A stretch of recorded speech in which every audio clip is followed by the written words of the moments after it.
దాదాపు 10 నుంచి 12 సంవత్సరాలు లేదా 13 సంవత్సరాలు ఆల్మోస్ట్ అప్రాక్సిమేట్లీ. కంటోన్మెంట్ బోర్డ్ అంటే significantly local administrative power.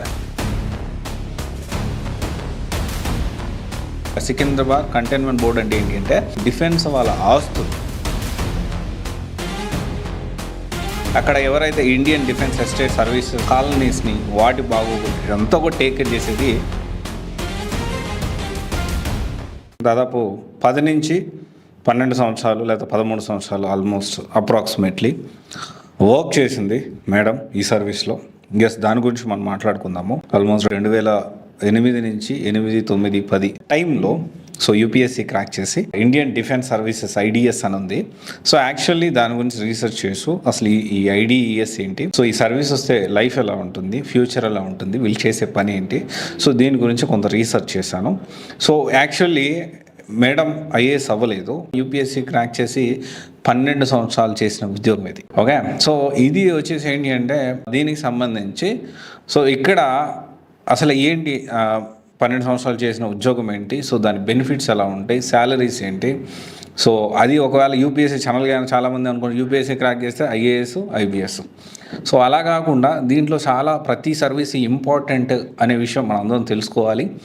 And ప్రతి సర్వీసు దానికి ఉన్న ప్రాధాన్యత గురించి మనం తెలుసుకోవాలి. నేను ఆల్రెడీ దీని గురించి ఐఆర్ఎస్ ఇండియన్ రెవెన్యూ సర్వీస్ ఏదైతే ఉందో దాని గురించి ఇన్ డీటెయిల్ వీడియో ఒకటి చేశాను. నల్లధనం బ్లాక్ మనీ పట్టుకునే యూపీఎస్ సంబంధించిన సర్వీస్ అది. దాని గురించి ఇన్ డీటెయిల్గా నేను ఆల్రెడీ వీడియో చేశాను. ఒకవేళ చూడకపోతే డిస్క్రిప్షన్లో వాళ్ళు యాడ్ చేస్తారు, మీరు చూడొచ్చు. అయితే ఇక్కడ we are talking about Indian defence. ఏదైతే మేడం సర్వీస్ చేసింది వచ్చేసి ఇండియన్ డిఫెన్స్ ఎస్టేట్ సర్వీస్ అని నేను అనుకుంటున్నాను. Correct me if I'm wrong. ఎందుకంటే మొత్తం ఎంటైర్ వెబ్ మొత్తం కూడా సెర్చ్ చేశాను. ఎంటైర్ వెబ్సైట్స్, అన్ని ఆర్టికల్స్ చాలా రీసెర్చ్ చేశాను. అన్ని దగ్గర కూడా ఇండియన్ డిఫెన్స్ సర్వీసెస్ అని ఉంది. దీని గురించి కూడా నేను ఇంకా ఇన్ డీటెయిల్గా వెళ్తున్నాను. యూపీఎస్సీలో అయితే ఇండియన్ డిఫెన్స్ అకౌంట్ సర్వీస్ ఉంది and Indian defence estate service ఉంది. ఈ 2 సర్వీసెస్ ఉన్నాయి. ఇంకొక మాట చెప్తున్నాను, వీళ్ళు ఐఏఎస్ కాదు కానీ ఇవి ఐఏఎస్తో సమానమైన ఈ రెండింటిలో ఒక సర్వీస్ ఉంది. మేడం ఐఏఎస్ కాలేదు కానీ ఐఏఎస్తో సమానమైన సర్వీస్ చేసింది. దానికి సంబంధించి కూడా నేను ఈ వీడియోలో మాట్లాడతాను. దాని గురించి కూడా ఇన్ఫర్మేషన్ షేర్ చేస్తాను. అసలు పే స్కేల్ ఎలా ఉంటుందని మనం ఒకసారి చూస్తే it is around junior assistant డైరెక్టర్గా ఇనిషియల్గా జాబ్ వచ్చినప్పుడు అంటే 7th పే కమిషన్ ప్రకారం 56,100 నుంచి 1,77,500 వరకు ఉంది. అప్రాక్సిమేట్లీ సీనియర్ అయ్యే కొద్దీ హైయెస్ట్ పే అయితే దాదాపు 2,18,000 దాకా ఉంది. అడిషనల్ బెనిఫిట్స్ అనేవి ఉన్నాయి. డిఆర్ఎన్ఎస్, డిఏ, ఒకవేళ ఇన్ఫ్లేషన్ అనే దాన్ని బట్టి అంటే పెరిగిన రేట్లను బట్టి జీతం అనేది పెరుగుతుంది. దీంతోపాటు హౌస్ రెంట్ ఎలివెన్స్, ఒకవేళ క్వార్టర్స్ కానీ అక్కడ అవైలబిలిటీ లేక మోస్ట్లీ క్వార్టర్స్ ఇస్తారు, లేకపోయినా హౌస్ రెంట్ ఎలివెన్స్ ఇస్తారు. దీంతోపాటు టీఏ ట్రావెల్ ఎలివెన్స్ ఇస్తారు, along with driver, car service కూడా ఇస్తారు. రెండింటికి కూడాను ఐడిఏఎస్కి, ఐడిఈఎస్కి. దీనికి సంబంధించి ఐడిఏఎస్ అంటే Indian defence account service, IDES అంటే ఇండియన్ డిఫెన్స్ ఎస్టేట్ సర్వీసు. దీని గురించి కూడా మనం మాట్లాడదాము. అండ్ తర్వాత వచ్చేసి మనము promotions, vigilance, clearance and time in service అంటే విజిలెన్స్ అధికారులు అండ్ వీళ్ళు ఎప్పటికప్పుడు మనల్ని గమనిస్తూనే ఉంటారు. అండ్ దీంతోపాటు మనకి ఈ మంచి వర్క్ ఎన్వైర్న్మెంట్ అనేది మంచిగానే ఉంటుంది. డెఫినెట్లీ రెండింటికి కూడాను మంచి ప్రయారిటీ అయితే ఉంది. ఆ ప్రయారిటీ ఏంటో కూడా మనం డిస్కస్ చేయడానికి ప్రయత్నం చేద్దాము.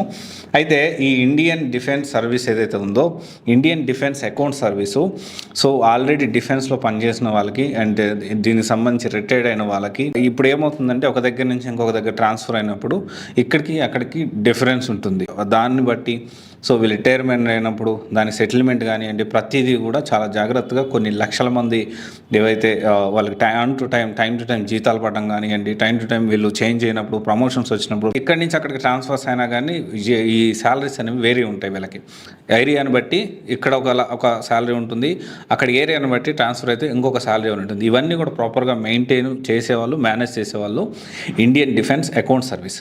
అండ్ ఇది డెఫినెట్లీ ఆఫీస్ జాబ్ ఇది. సో ఇదేం ఫీల్డ్ జాబ్ కాదు. డ్రెస్ కోడ్ అంటే జనరల్గా ఒక ఐపీఎస్ అంటే పోలీస్ అట్లా యూనిఫామ్ ఉంటుంది, అలాంటి యూనిఫామ్ అయితే ఉండదు. సో అండ్ దీంతోపాటు ఇండియన్ డిఫెన్స్ ఎస్టేట్ సర్వీస్ ఏదైతే ఉందో దీని గురించి మేడం వర్క్ చేసింది. దాదాపు 12 సంవత్సరాలు ఏం వర్క్ చేసింది.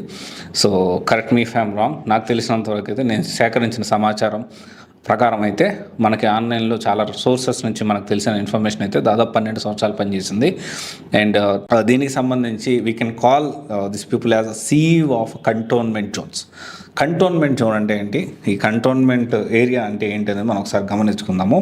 సో ఈ కంటోన్మెంట్ బోర్డ్ అంటే significantly local administrative power. It is equivalent to IAS or municipal commissioner. అంటే కమిషనర్ ఇప్పుడు జనరల్గా మనం ఇప్పుడు హైదరాబాద్లో చూసుకుందాము. మన హైదరాబాద్లో GHMC ఉంది, గ్రేటర్ హైదరాబాద్ మున్సిపల్ కార్పొరేషన్. దీంతోపాటు సికింద్రాబాద్ కంటైన్మెంట్ బోర్డ్ అని ఉంది. సికింద్రాబాద్ కంటైన్మెంట్ బోర్డ్ అంటే ఏంటి అంటే దీనికి సంబంధించి డిఫెన్స్ వాళ్ళ ఆస్తులు, ల్యాండ్స్, వాళ్ళకి కావాల్సిన వాళ్ళ కాలనీస్ ఉంటాయి, దానికి సంబంధించిన ఫెసిలిటీస్, వాటర్, తర్వాత ఈ ల్యాండ్స్ లిటిగేషన్స్లో ఏమైనా ఉంటే దాన్ని కాపాడుకోవడం, ఈ ల్యాండ్స్ని ఎవరు ఆక్రమించుకోకుండా దాన్ని కాపాడడం, కోర్టుల్లో కేసులు నడుస్తూ ఉంటాయి. దీంతోపాటు ఈ డిఫెన్స్ యొక్క ఆస్తుల్ని, ఎస్టేట్ ఏదైతే ఉందో దానికి సంబంధించిన ఆస్తుల్ని పరిరక్షిస్తూ and at the same time అక్కడ ఎవరైతే ఇండియన్ డిఫెన్స్ ఎస్టేట్ సర్వీసెస్ ఏదైతే అంటే దానికి సంబంధించిన కాలనీస్ని వాటి బాగోగులు ఎంతో కూడా టేక్ కేర్ చేసేది ఇండియన్ డిఫెన్స్ ఎస్టేట్ సర్వీస్. ఇది వచ్చేసి ఏంటి అంటే powers are similar to IAS but limited to defence cantonment area వరకు లిమిట్ అయి ఉంటుంది. So much less political influence అయితే చాలా ఉంటుంది. పర్క్స్ అయితే ఆల్మోస్ట్ సిమిలర్గా ఉంటుంది. సో ఇక్కడ మనం చూసుకుంటే నేషనల్ మొత్తం కూడా ఇది UPSC అంటేనే నేషనల్ సంబంధించిన సర్వీసెస్. అండ్ సో వీళ్ళకి సంబంధించి మెడికల్ కవర్ అవుతుంది. అండ్ తర్వాత వచ్చేసి హౌసింగ్ 2 BHK 3 BHK గవర్నమెంట్ ఇల్లు ఇస్తారు, ఫ్రీ ఎలక్ట్రిసిటీ, వాటరు, ఫోను ఇద్దరికి, ఇండియన్ డిఫెన్స్ అకౌంట్ సర్వీస్ వాళ్ళకి ఇస్తారు, IDES కూడా ఇస్తారు, హౌస్ హోల్డ్ స్టాఫ్ లైక్ అంటే ఇక్కడ servants, security staff, so early career starting నుంచే ప్రొవైడ్ చేస్తారు. సో ఈ తర్వాత వచ్చేసి LTS దీనికి సంబంధించి డొమెస్టిక్ ట్రావెల్ అలవెన్స్ ఇస్తారు. అండ్ తర్వాత వచ్చేసి ఒకవేళ చదువుకోవాలి అనుకుంటే వీళ్ళు దీనికి సంబంధించిన అవకాశం ఇస్తారు. సో దానికి సంబంధించి ఇండియన్ డిఫెన్స్ ఎస్టేట్ సర్వీస్ వాళ్ళకి ఫారెన్కి సంబంధించిన పోస్టింగ్స్ కూడా అంటే ఫారెన్ కూడా వెళ్ళడానికి కొన్నిసార్లు అవకాశం ఉంటుంది. So it is typical post ఇది, CEO of chief executive officer for cantonment area. అంటే సిమిలర్ టు IASకు ఉంటే పవర్స్ అన్నీ ఉంటాయి, IASకు ఉంటే ఫెసిలిటీస్ అన్నీ ఉంటాయి. IAS లాగా ఒక సర్వీస్ అంటే IAS సిమిలర్ టు IAS, కానీ దీని గురించి ఎక్కువ ఎవరు మాట్లాడుకోరు. అందరూ UPSC అంటే IAS IPS అనుకుంటారు, తర్వాత ఇండియన్ ఫారెస్ట్ సర్వీసు, లేకపోతే తర్వాత వచ్చేసి ఫారెన్ సర్వీసు ఇదే అనుకుంటారు. కానీ UPSCలో IDESకి చాలా మంచి స్కోప్ ఉంది. అంటే ప్రతి UPSCలో ప్రతి సర్వీస్కి ఇంపార్టెన్స్ ఉంది. ఈ విషయాన్ని మనందరం తెలుసుకోవాలి. సో దీన్ని దాదాపు 12 సంవత్సరాలు మేడం అయితే ఈ IDES Indian defence estate service అనేది చేశారు. So as per web sources, so అంటే వెబ్ సోర్సెస్లో ఇండియన్ డిఫెన్స్ సర్వీస్ అని ఉంది. సో డెఫినెట్లీ CDS అనే ఎగ్జామ్ ఉంది. సో దాని గురించి కూడా నేను ఖచ్చితంగా త్వరలో వీడియో చేస్తాను, దాని గురించి రీసెర్చ్ చేస్తున్నాను. సో CDSలో ఎలా ఉంటుంది, దాన్ని మనం ప్రిపేర్ అవ్వచ్చా, రెగ్యులర్గా పడుతుందా? సో CDS అంటే కంబైన్డ్ డిఫెన్స్ సర్వీస్ అండి. సో బోత్ ఇండియన్ మిలిటరీ కానీ, ఇండియన్ నేవల్ కానీ, ఎయిర్ ఫోర్స్ కానీ వీటన్నిటికి సంబంధించింది ఈ CDS ఎగ్జాము. సో దీనికి సంబంధించి కూడా నేను త్వరలో దీనికి సంబంధించి దీనిలో ఎలా ఉంటుంది ఏంటి కూడా డీటెయిల్ ఇన్ఫర్మేషన్ అయితే చేస్తాను. సో చాలామంది అర్థం చేసుకోవాల్సిన విషయం ఏంటంటే UPSCలో IAS IPS వస్తేనే జీవితం బాగుంటుంది, లేకపోతే చాలామంది IRS వచ్చినా, లేకపోతే కొంతమంది IPS వచ్చినా మళ్ళీ IAS కోసం ట్రై చేస్తూ, కొంతమంది IRS వచ్చినా మళ్ళీ IAS కోసం ట్రై చేస్తూ 900 ర్యాంక్ వచ్చిందంటే మళ్ళీ నేను ఈసారి ఎలాగైనా UPSC క్రాక్ చేసి IAS కొట్టాలని చాలామంది అనుకుంటూ ఉంటారు. సో డెఫినెట్లీ UPSC అది ప్రొవైడ్ చేస్తూ ఉంది. కానీ ఇది బ్యాక్ అంటే ఇప్పుడు ఆల్రెడీ పోస్ట్ కొట్టి వదిలేస్తే అది బ్యాక్లాగ్ పోస్ట్ అయిపోతుంది కదా. సో డెఫినెట్లీ ఒకరికి అవకాశం పోయినట్టు కదా. ఈ ఆస్పెక్ట్లో మేబీ ఆలోచించట్లేదేమో UPSC ర్యాంకర్స్. సో ఇదైతే ఒకసారి చూడండి. ఎనీవే UPSCలో ప్రతి ఒక్క రోల్కి చాలా ప్రయారిటీ ఉంది, IAS IPS కాదు. ఇది కూడా మీరు అందరూ తెలుసుకోవాలి. Thank you. This is Raj signing off.